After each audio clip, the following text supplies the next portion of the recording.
Le défi d'aujourd'hui, c'est qu'on a tous des écrans. L'ordinateur, il fait partie un peu de la vie quotidienne, il y a des parents qui télétravaillent, donc la présence de l'ordinateur, elle est vraiment généralisée partout. Et puis c'est difficile de ne pas l'utiliser du tout. Ces objets, ils ont pris beaucoup d'importance aujourd'hui.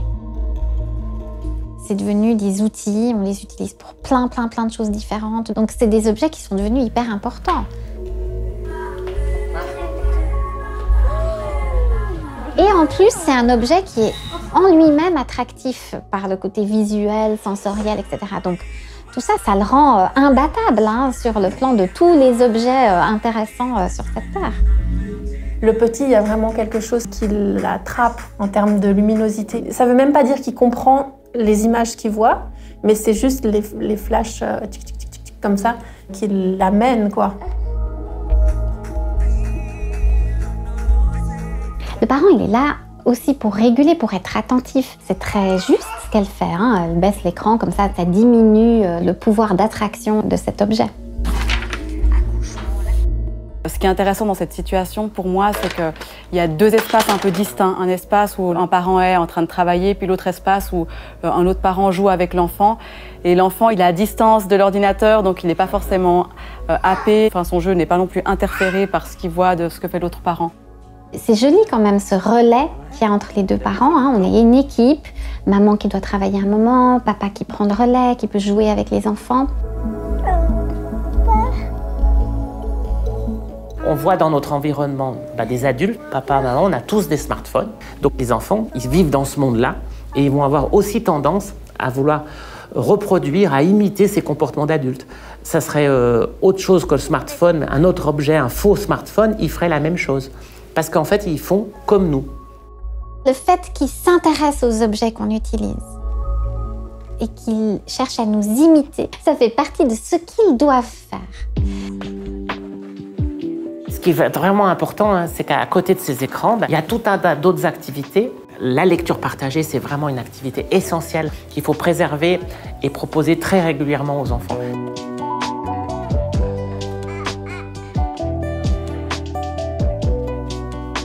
C'est comme ça que l'enfant va mettre aussi des mots sur des images. Et il va retenir mieux que s'il entend seulement un mot sans un support visuel. Il y a le livre qui est là, elle s'y intéresse, on tourne les pages, on a un petit moment de plaisir. On est ensemble. Qu'est-ce qui est tellement nécessaire pour eux? Avoir des expériences corporelles, sensorielles, relationnelles, émotionnelles. C'est ça dont ils ont besoin. Tous les jeux qui, surtout aussi, favorisent l'interaction avec un parent ou avec un frère et une sœur sont vraiment très importants pour développer toutes les capacités sociales, les capacités aussi de régulation, les capacités cognitives et tout ce qui est langagier aussi.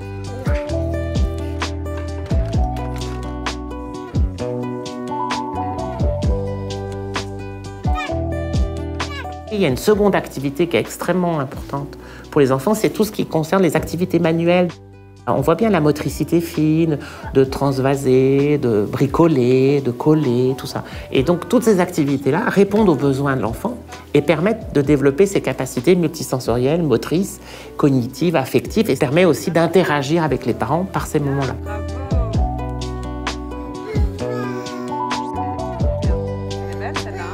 Proposer un écran, c'est pas la même chose que proposer un objet qui est manipulable en 3D, qu'on va appréhender par tous les sens.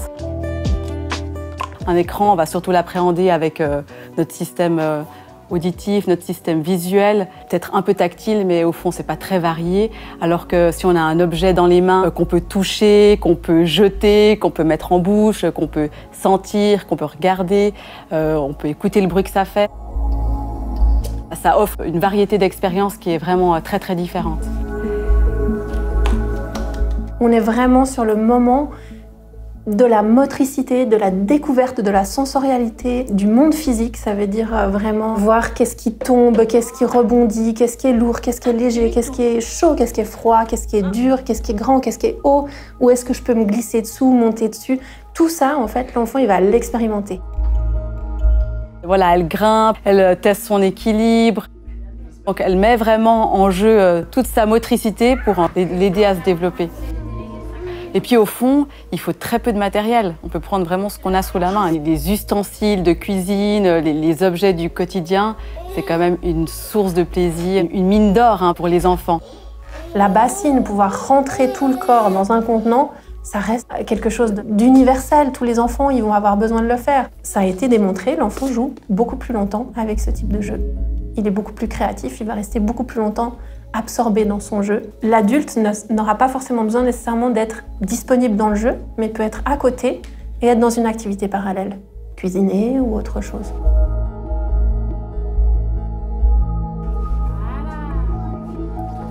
Le cache-cache, c'est un jeu qui est très investi un peu avant 1 an, puis vraiment entre 1 et 2 ans. C'est un jeu auquel les enfants jouent spontanément beaucoup, parce que justement, ils vivent la question de la distance, de la séparation au travers du jeu.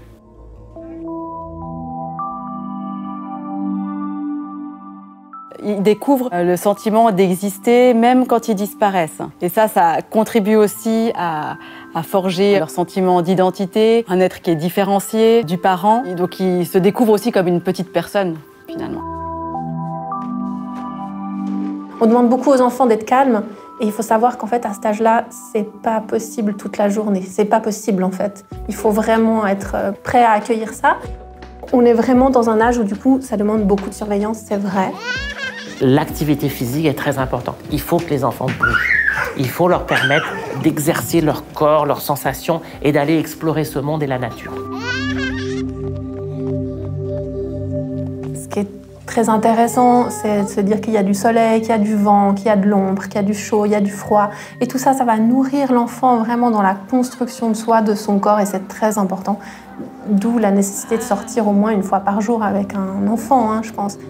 C'est un peu l'âge où il acquiert la marche, donc il acquiert aussi une forme d'autonomie. Et c'est aussi à ce moment-là qu'il peut prendre de la distance avec le parent. Il peut aussi revenir quand il en a besoin. Donc il a vraiment l'occasion d'aller explorer un environnement qui est un peu plus distant du parent. Ça fait vraiment partie de cette prise de liberté comme ça qui est tellement essentielle. C'est vraiment une super activité, les jeux dans les parcs et à l'extérieur. Ça va stimuler la motricité, qui va peut-être aussi contrecarrer un peu le risque de sédentarité et d'obésité pour des enfants qui seraient beaucoup assis devant des écrans.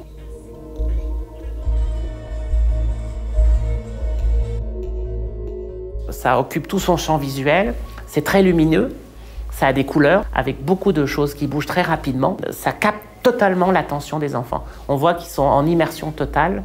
Ils sont capturés par ce qui bouge et ce qu'ils entendent. Là, au fond, il est dans une situation un peu passive où le flux est continu et il n'y a aucun moyen de l'arrêter.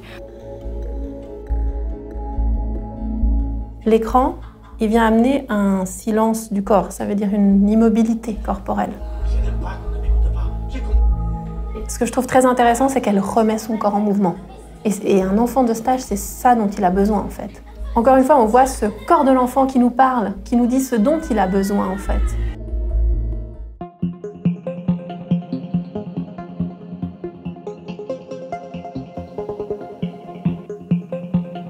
Le contenu du téléphone n'a pas d'intérêt, sauf peut-être lorsqu'il s'agit de partage avec de la famille qui est à l'étranger ou qui n'est pas présente. Mais en dehors de ça, l'enfant, il ne comprend pas le contenu. Le contact par vidéo avec des personnes qui sont loin, c'est quelque chose qui est en essor ces dernières années. Et je crois que de manière très raisonnable, utiliser ça, c'est très sympa, c'est très chouette. Dans toutes les activités, à un moment donné, on voit bien que le smartphone a un statut particulièrement difficile à réguler pour l'enfant parce qu'il est là, il a un pouvoir d'attraction assez incroyable. Il est à la fois l'objet des adultes. C'est pas un objet dangereux puisque ma maman et mon papa l'utilisent et que tout le monde l'utilise. Mais des fois j'ai le droit, des fois j'ai pas le droit. Elle teste une limite, elle teste un cadre qui a été sûrement clairement défini avec elle. Ça fait aussi partie finalement de ce qu'elle doit un peu apprendre à gérer à cet âge-là. Est-ce que la limite est la même tout le temps ou pas? Comment je réagis si papa, maman dit non?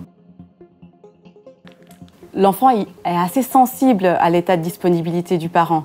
Même si le téléphone est à côté, qu'on y jette vite un œil, l'enfant il repère très très rapidement. Et finalement, ça modifie aussi rapidement son comportement, qu'il le rend moins disponible dans le jeu, qu'il le rend peut-être un peu plus irritable. Dans un environnement où on sent que l'enfant a beaucoup de moments pour jouer avec des jeux qui sont adaptés à son âge. Malgré ça, l'écran interfère très souvent dans ces moments-là et en fait, ça crée quand même beaucoup de discontinuité et dans le jeu et dans la relation. Tu donnes le téléphone de maman, chaton? Tu me donnes? Alors pour moi, la frustration, elle fait vraiment partie du développement. Enfin, il faut qu'il y ait un peu de frustration dans la vie, de sentir ce que ça nous fait et puis de sentir que ça redescend. On n'a pas le droit. Non, Jennifer. Effectivement, elle le montre, elle l'exprime. Ben oui, elle avait très envie de garder cet objet, on le lui a enlevé. Et puis elle est frustrée, et puis elle le montre. Certains parents utilisent les écrans pour calmer l'enfant, mais l'enfant après s'habitue à pouvoir se calmer qu'avec un écran. Et du coup, il ne va pas apprendre à se réguler tout seul dans des moments de frustration. Une des clés, c'est quand même de l'aider à traverser ce moment-là, de l'accompagner, pourquoi pas de mettre en mots ce qu'on voit, bah là je vois que t'es fâché, quitte à proposer aussi après une autre activité ensemble qui permet aussi pour lui de trouver un apaisement un peu plus rapide.